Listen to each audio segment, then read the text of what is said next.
Amen. Nous pouvons rester debout, nous allons lire la parole de Dieu. Nous sommes dans notre texte de base, dans le livre de Marc chapitre 10, le verset 46. Chapitre 10, verset 46. Nous lisons la parole de Dieu dans le nom de Jésus. Ils arrivèrent à Jéricho. Et lorsque Jésus en sortit avec ses disciples et assez une grande foule,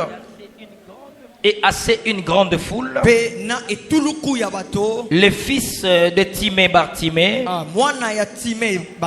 mendiant aveugle, était assis au bord du chemin. Il entendit que c'était Jésus de Nazareth et il s'est mis à crier.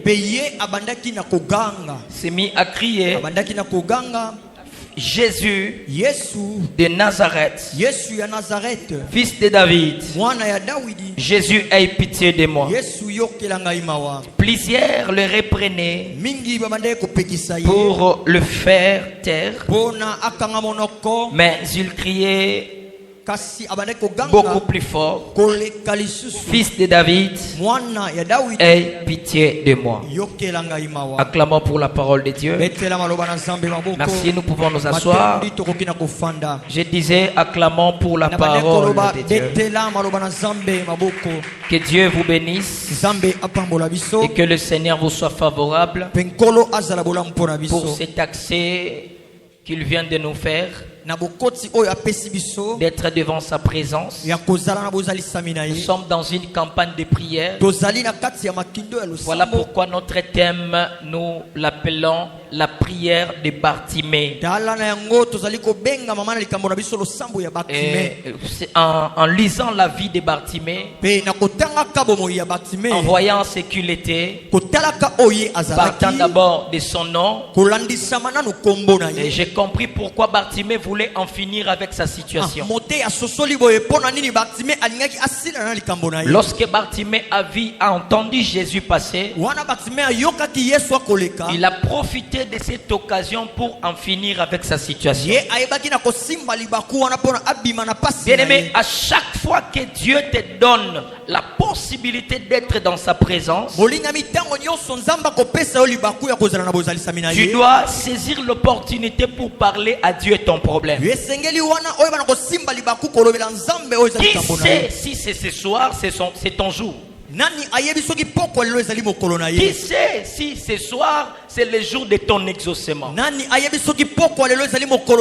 vais vous préparer à remonter nos esprits vers Dieu, afin que nous soyons très conséquents dans la prière. Notre église s'appelle Centre évangélique La Transfiguration. C'est que nous mettons devant la parole de Dieu,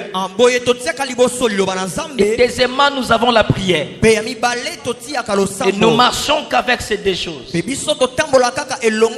Alléluia. La Bible nous recommande d'écouter la parole de Dieu avec une attention soutenue. Et la Bible nous recommande aussi de prier. Et nous voici devant le Seigneur dans la prière. La prière de Bartimée. Et nous vous avons parlé hier que Bartimée, c'était un nom qui symbolisait l'honneur. Tel que nous avions parlé, en disant que Bar c'est en araméen, qui signifie fils, et Timée c'est en grec, qui signifie honoré ou honorable. Et regardez un homme, un fils de l'honneur, qui ne vit pas sa vie comme son nom. Le nom de Bartimée faisait déjà de lui un homme qui devait être honorifique. Partant de son nom. Mais les circonstances ont fait qu'il ne vivait pas n'est-ce pas, l'aspect de son nom.